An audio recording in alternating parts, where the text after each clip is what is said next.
線啊，就係太海鮮龍舟隊啦。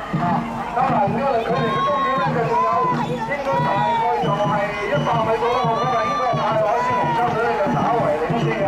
跟住就係第3線呢個就青山合意堂龍舟隊嘅嚇。